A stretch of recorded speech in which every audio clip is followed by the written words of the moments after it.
ഒരു പ്രതീക്ഷ നൽകുന്ന, ഒരു കോൺഫിഡൻസ് നൽകുന്ന സംഭവമായിരുന്നു ക്രിസ്മസ് എക്സാം. പക്ഷെ നിങ്ങളുടെ ഒക്കെ കോൺഫിഡൻസ് പോവുകയല്ലേ ചെയ്തത്. സോ എന്ത് ചെയ്യണം? ഞാനിനി 3 മാസം കൊണ്ട് എന്ത് ഉണ്ടാക്കാനാണ്?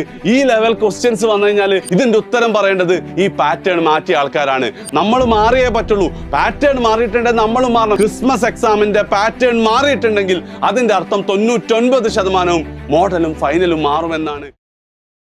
ഹായ് മക്കളെ, ഈ +1 കുട്ടികളെ കാര്യമായിരിക്കും എനിക്ക് നല്ല സങ്കടം ഉണ്ട് കേട്ടോ. കാരണം 10ാം ക്ലാസ് വരെ സ്റ്റേറ്റ് സിലബസ് പഠിച്ച് +1 എന്താണ് ഇതൊന്നും താങ്ങാൻ പറ്റാത്ത, മെല്ലെ എന്തെങ്കിലുമൊക്കെ ശരിയാക്കണം എന്നൊക്കെ ആലോചിച്ചിട്ട് ആദ്യത്തെ ഒഫീഷ്യൽ പരീക്ഷയായിരുന്നു നിങ്ങളെ ക്രിസ്മസ് എക്സാമിലെ. സാധാരണ അല്ലെങ്കിൽ കഴിഞ്ഞ 4 വർഷമായിട്ട് എന്താ സംഭവിക്കുന്നത് വെച്ചാൽ ഈ ക്രിസ്മസ് എക്സാമിൻ്റെ അവസാനത്തെ ഒരാഴ്ചയൊക്കെ ലൈവിൽ പങ്കെടുത്താൽ തന്നെ നിങ്ങൾ വിചാരിച്ചതിനേക്കാളും നല്ല മാർക്ക് സാധാരണയായിട്ട് നിങ്ങൾക്ക് കിട്ടാറുണ്ടായിരുന്നു. കാരണം പ്രീവിയസ് ഇയർ ക്വസ്റ്റ്യൻസ് ആവർത്തിച്ച് വരാറുണ്ടായിരുന്നു. എന്ന് മാത്രമല്ല ആ ക്വസ്റ്റ്യൻസ് ഒക്കെ വളരെ എളുപ്പമായിരുന്നു. ഡെഫിനിഷൻസും ഡെറിവേഷൻസും തന്നെയാണ് കാര്യമായി ചോദിക്കുക. മാത്സിലൊക്കെ സ്ഥിരമായിട്ട് വരുന്ന ചോദ്യങ്ങൾ ഉണ്ടായിരുന്നു. പക്ഷെ എന്താണ്, ഇത്തവണ ആ പതിവും തെറ്റിച്ചിട്ടുണ്ട്. അതായത് ക്രിസ്മസ് എക്സാമിന്റെ ക്വസ്റ്റ്യൻ പേപ്പർ ഒന്ന് നോക്കിക്കഴിഞ്ഞാൽ നിങ്ങളിൽ എല്ലാവർക്കും പകല് പോലെ നിങ്ങൾക്ക് മനസ്സിലാവും, വ്യക്തമാവും ചോദ്യ പേപ്പർ നന്നായി മാറിയിട്ടുണ്ട് അല്ലേ? അത് സത്യമല്ലടാ. നിങ്ങൾക്ക് എങ്ങനെ ഉണ്ടായിരുന്നു നിങ്ങളെ ക്രിസ്മസ് എക്സാം? നിങ്ങളൊന്ന് കമന്റ് ചെയ്യണേ. കാരണം എന്താ, ഒരു പ്രതീക്ഷ നൽകുന്ന, ഒരു കോൺഫിഡൻസ് നൽകുന്ന സംഭവമായിരുന്നു ക്രിസ്മസ് എക്സാം. പക്ഷെ നിങ്ങളുടെ ഒക്കെ കോൺഫിഡൻസ് പോവുകയല്ലേ ചെയ്തത്. അതായത് ഇത് വ്യക്തമായ സൂചനയാണ് മോഡൽ എക്സാമും ഫൈനൽ എക്സാം എന്തായിരിക്കും കടുക്കുമെന്നുള്ളത്. നിങ്ങൾ മനസ്സിലാക്കേണ്ടത്, നിങ്ങൾ +2 കഴിഞ്ഞിട്ട് നിങ്ങളുടെ മാർക്ക് ലിസ്റ്റിൽ 1200-ൽ നിങ്ങൾക്ക് എത്ര മാർക്ക് എന്ന് പറയുമ്പോൾ അതിൽ 520 മാർക്ക് നിങ്ങളുടെ +1 മാർക്കാണ്. ആ +1 520-ൽ 420 ആണെങ്കിൽ 1200-ൽ പിന്നെ നിങ്ങൾക്ക് 1100 മാർക്കേ കിട്ടുള്ളൂ. നിങ്ങൾക്ക് അറിയാവുന്ന കാര്യമാണ് അല്ലേ? സോ എന്ത് ചെയ്യണം? ഏറ്റവും ആദ്യം ഒരു കാര്യം എനിക്ക് പറയാനുണ്ട്. അതായത് ഇവിടെ ഏറ്റവും കൂടുതൽ സഫർ ചെയ്യാൻ പോകുന്നത് നിങ്ങളുടെ ടീച്ചേഴ്സാണ്. കാരണം +1-ൽ ഇതുവരെ എന്താണ്, അവർ ആ പഴയ പാറ്റേണിൽ തന്നെ ക്ലാസ് എടുത്ത്. ഇപ്പം ഞങ്ങൾ തുടക്കം മുതലേ ഞാൻ റെഫറൻസിനും ഗൈഡൻസിനൊക്കെ വിളിക്കുന്ന എൻ്റെ ഒരു ഫിസിക്സ് അധ്യാപകനുണ്ട്. മൂപ്പരുടെ നോട്ട് അന്ന് പറയാറുള്ളത് നീറ്റ് ലെവൽ നോട്ടാണെന്നായിരുന്നു. അതായത് എല്ലാ കൺസെപ്റ്റുകളും, എല്ലാ ഡെറിവേഷൻസും, എല്ലാ ന്യൂമറിക്കൽസും അതിലുണ്ടാവുമായിരുന്നു. പക്ഷെ കുറച്ച് കാലം മുമ്പ് സാർ ഇങ്ങനെ പറഞ്ഞിട്ടുണ്ട്, പണ്ടത്തെ നോട്ടൊന്നും ഇപ്പം ഞാൻ കൊടുക്കാറില്ലടാ, കാരണം അതൊന്നും കുട്ടികൾ പഠിക്കേണ്ട ആവശ്യമില്ല എന്നുള്ളത്. പക്ഷെ ഇന്നലെ സാറ് വിളിച്ചിട്ട് എന്നോട് പറഞ്ഞിട്ട്, എടാ ഞാനിനി 3 മാസം കൊണ്ട് എന്ത് ഉണ്ടാക്കാനാണ്? ഈ ലെവൽ ക്വസ്റ്റ്യൻസ് വന്നു കഴിഞ്ഞാൽ ഞാൻ പഠിപ്പിച്ച മക്കൾക്ക് ആൻസർ ചെയ്യാൻ പറ്റില്ല. കാരണം കോവിഡിന് ശേഷം വളരെ എളുപ്പത്തിൽ, വളരെ പ്രെഡിക്റ്റബിൾ ആയിട്ടായിരുന്നു ക്വസ്റ്റ്യൻ വന്നത്. ആ പാറ്റേൺ മാറിയിട്ടുണ്ട്. പക്ഷെ നിങ്ങളുടെ അധ്യാപകർ അറിഞ്ഞിട്ടില്ല. ശരിയല്ലേടാ? ക്രിസ്മസ് എക്സാമിൻ്റെ എത്ര ചോദ്യങ്ങൾ, മാത്സിൽ ഏറ്റവും എളുപ്പമുള്ള സെറ്റിലും റിലേഷൻസ് ആൻഡ് ഫംഗ്ഷൻസിലെ ചോദ്യങ്ങൾ, ആ ഗ്രാഫ് വരയ്ക്കുന്നത് നിങ്ങളുടെ സ്കൂളിൽ എത്ര ടീച്ചേഴ്സ് നിങ്ങളെ പഠിപ്പിച്ചിട്ടുണ്ട്? ഉണ്ടാവാൻ സാധ്യത ഇല്ലല്ലേ? ശരിയല്ലേ? അപ്പം അവരിനി എങ്ങനെ 3 മാസം കൊണ്ട് ഇതൊക്കെ നിങ്ങൾ പഠിപ്പിക്കും? കാരണം നിങ്ങളുടെ ഭൂരിഭാഗം ആൾക്കാരും ട്യൂഷനിലൊന്നും പോകാത്ത ആൾക്കാരായിരിക്കും അല്ലേ? ഇതിൻ്റെ ഉത്തരം പറയേണ്ടത് ഈ പാറ്റേൺ മാറ്റിയ ആൾക്കാരാണ്. പക്ഷേ മക്കളെ, നിങ്ങൾ മനസ്സിലാക്കേണ്ട മറ്റൊരു കാര്യമുണ്ട്. നമുക്ക് വേണമെങ്കിൽ എന്ത് ചെയ്യാം, സർക്കാരിനൊക്കെ ചീത്ത വിളിച്ചിരിക്കാം.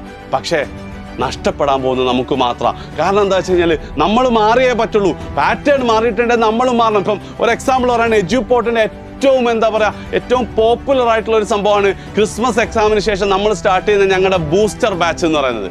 അതായത് ആ ഒരു 3 മാസം കൊണ്ട് ഫൈനൽ എക്സാമിന് ഫുൾ മാർക്ക് വാങ്ങിത്തരാം. കഴിഞ്ഞ വർഷമൊക്കെ ഒത്തിരി ആൾക്കാർക്ക് എന്ത് ചെയ്തിട്ടുണ്ട്, ഫുൾ മാർക്ക് കിട്ടുകയും ചെയ്തിട്ടുണ്ട്. പക്ഷെ ആ ബൂസ്റ്റർ ബാച്ചിൻ്റെ റെക്കോർഡിങ് ഞങ്ങൾ ക്രിസ്മസ് എക്സാമിന് മുന്നേ സ്റ്റാർട്ട് ചെയ്യും. പക്ഷെ ആ റെക്കോർഡ് ചെയ്ത മുഴുവൻ കാര്യങ്ങൾ എന്താണ്, ഞങ്ങൾ വേണ്ടാന്ന് വെച്ചിട്ട് വീണ്ടും റെക്കോർഡ് ചെയ്യാണ്. കൂടുതൽ ഡീപ്പായിട്ട് കൺസെപ്റ്റുകൾ പഠിപ്പിച്ചുകൊണ്ട്, കൂടുതൽ ന്യൂമറിക്കൽസ് ഇൻക്ലൂഡ് ചെയ്തുകൊണ്ട് എന്താണ് ഞങ്ങൾ പഠിപ്പിക്കാൻ മാറ്റി റെക്കോർഡ് ചെയ്യാണ്. ഇങ്ങനൊരു മാറ്റമൊക്കെ എന്താ നിങ്ങൾ സ്കൂളിലെ ടീച്ചേഴ്സിന് പറ്റുമോ? 3 മാസം കൊണ്ട് അവരെന്താക്കാനാ അല്ലേ? ശരിയല്ലേ? അപ്പം നിങ്ങളെ സംബന്ധിച്ചിടത്തോളം നിങ്ങൾക്ക് 2 ടൈപ്പിലാവാൻ പറ്റും, അല്ലെങ്കിൽ 2-ലൊരു സ്റ്റാൻഡ് എടുക്കാൻ പറ്റും. ഒന്നാമതായിട്ട് ഈ പാറ്റേൺ മാറിയത് സർക്കാരിന് എന്താ പൊട്ടത്തരമല്ലേ, അല്ലെങ്കിൽ ഇതൊക്കെ ഏത് കോപ്പനാണ് ഉണ്ടാക്കുന്നത് കുറേ സർക്കാരിനെ തെളിവിളിച്ച് വീണ്ടും പണ്ടത്തെ പോലെ തന്നെ എന്താണ് പഠിക്കാതിരുന്നിട്ട് അവസാനത്തെ ആഴ്ചകളിൽ വന്നിട്ട് ലൈവുകളിൽ കുറേ നോക്കിയിട്ട് അതിൽ വന്നാൽ വന്നു, ആ രീതിയിൽ മാർക്ക് സ്കോർ ചെയ്ത് പോവാം. പക്ഷെ മറ്റൊരു കൂട്ടരുണ്ട്, അവർ കൃത്യമായിട്ട് എന്തിട്ടുണ്ട്, കൃത്യമായിട്ട് സാഹചര്യം മനസ്സിലാക്കിയിട്ട് അവർ പണി തുടങ്ങി കഴിഞ്ഞിട്ടുണ്ട്. കാരണം ക്രിസ്മസ് എക്സാമിന്റെ പാറ്റേൺ മാറിയിട്ടുണ്ടെങ്കിൽ അതിന്റെ അർത്ഥം 99% മോഡലും ഫൈനലും മാറുമെന്നാണ്. ഇതുവരെ ഞാൻ പഠിച്ച രീതിയിൽ പഠിച്ചാൽ പോരാ, NCERT ടെക്സ്റ്റ് ബുക്ക് അവർ തുറന്ന് വായിച്ചു തുടങ്ങിയിട്ടുണ്ടാവും. വല്ല കോച്ചിങ്ങിനും ഓൺലൈൻ ട്യൂഷനും അവർ ചേർന്നിട്ടുണ്ടാവും. അവർ നന്നായി പഠിക്കും. അവസാനം എന്താണ്, നല്ല സ്കോർ അവർ വാങ്ങുകയും ചെയ്യും. നിങ്ങൾക്ക് കിട്ടേണ്ട പല സ്ഥാനങ്ങളും അവരെടുക്കും. നിങ്ങൾക്ക് ഈ കൂട്ടത്തിൽ ഏത് കൂട്ടത്തിൽ പെടണം എന്നുള്ളതാണ് എൻ്റെ ചോദ്യം. മക്കളെ, ഒരു കാര്യം കൂടെ ഞാൻ നിങ്ങളോട് പറയാം. നിങ്ങളിപ്പോൾ +1 എത്തിയിട്ടേ ഉള്ളൂ. പക്ഷേ ഈ ഒരു രീതിയിൽ നിങ്ങൾ ഇനി അങ്ങോട്ട് പഠിച്ചാൽ ഉറപ്പായിട്ട് എന്താ അത് നിങ്ങൾക്ക് ഗുണമേ ഉണ്ടാവുള്ളൂ. കാരണം +1ഉം +2ഉം കഴിഞ്ഞിട്ട് നിങ്ങൾ എങ്ങോട്ട് പോവുകയാണെങ്കിലും ഇതേ ഡെപ്തിൽ പഠിക്കുന്ന ഒരു എൻട്രൻസ് എക്സാം നിങ്ങൾ എഴുതണം. നീറ്റ് ആയിക്കോട്ടെ, JEE ആയിക്കോട്ടെ, CUT ആയിക്കോട്ടെ, CA ആയിക്കോട്ടെ, അങ്ങനത്തെ എന്താണെങ്കിലും നിങ്ങൾ ഇതുവരെ പഠിച്ചതുപോലെ പഠിച്ചാൽ സ്കോർ ചെയ്യാൻ പറ്റുന്ന, ക്ലിയർ ചെയ്യാൻ പറ്റുന്ന എക്സാമുകളല്ല. പക്ഷേ ഇനി അങ്ങോട്ടുള്ള ദിവസം നിങ്ങൾ ഈ രണ്ടാമത്തെ കൂട്ടരിലായിട്ട് ഇനി അങ്ങോട്ടുള്ള 3 മാസം നിങ്ങൾ എങ്ങനെയാണോ പഠിക്കാൻ ഇപ്പം തീരുമാനിച്ചത് അതേപോലെ നിങ്ങൾ പഠിച്ചാൽ നീറ്റും JEEയും കീമും CUT ഒക്കെ നിങ്ങൾക്ക് എളുപ്പമാവാനുള്ള സാധ്യതയുണ്ട്. So choice is yours.